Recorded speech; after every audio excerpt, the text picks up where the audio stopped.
Hey scientists! Welcome to the Inertia 500. This is your second race in our NASCAR project series. So what is the Inertia 500? For this challenge, you are going to use a toy race car and you're going to build another ramp at home.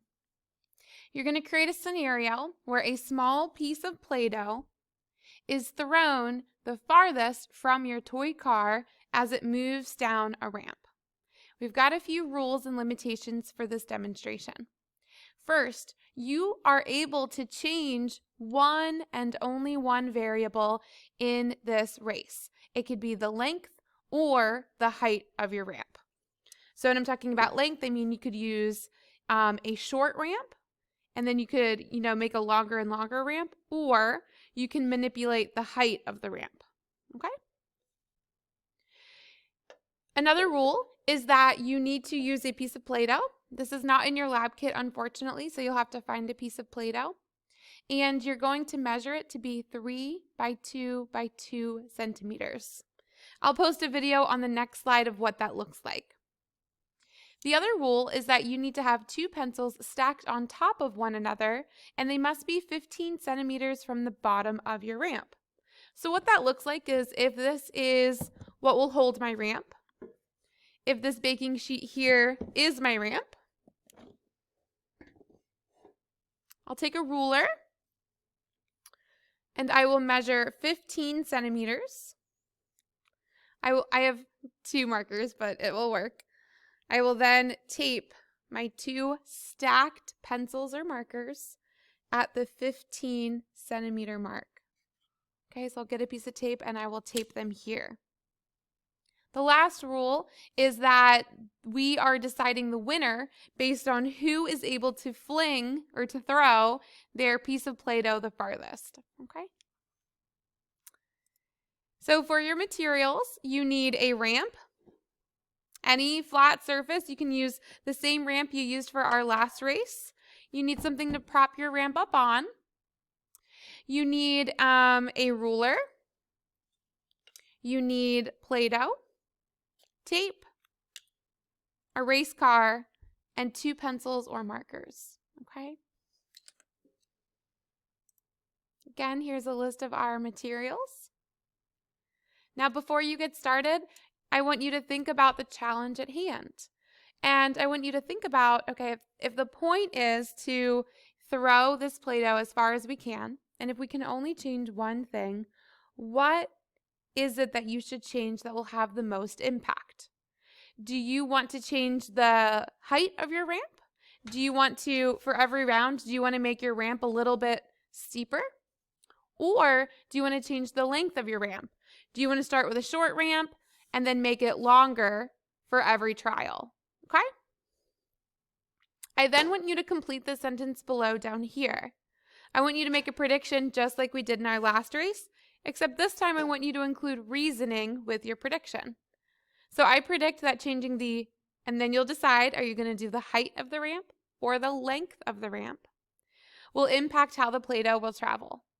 I think this because, and then I want you to include your reasoning. Why did you choose the height or the length? Remember, we're only picking one to adjust for every round of our race.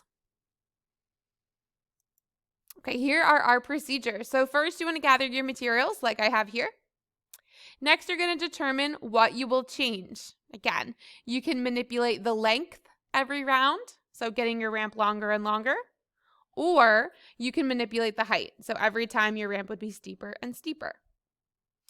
Make sure everything else stays the same, okay? So if you're changing the length of your ramp, that means the height should always stay the same. If you're changing the height of your ramp, that means the length should always stay the same. After you've chosen your height or your length, I want you to measure how you'll start the race, which means, say I am going to change the height of my ramp every round. What I want to do is I'm going to pick a starting height. I'll use this first drawer, and I'm going to measure how high off the ground my first height is. So it looks like for my first level, that would be 9 centimeters. I would then go to my data table, and right here, I'd write 9 centimeters. That's my first height. I'd put here that I'm measuring my height, and I would also record it up here. The variable I will be changing will be my height. Okay? Let's go back to our procedures. Next, put the Play-Doh on top of the car and place the car at the top of the ramp. Then let the car travel down the ramp with no applied force. So let's take a few steps back. Let's make sure I've got my 2 pencils, again, taped 15 centimeters away, stacked on top of each other.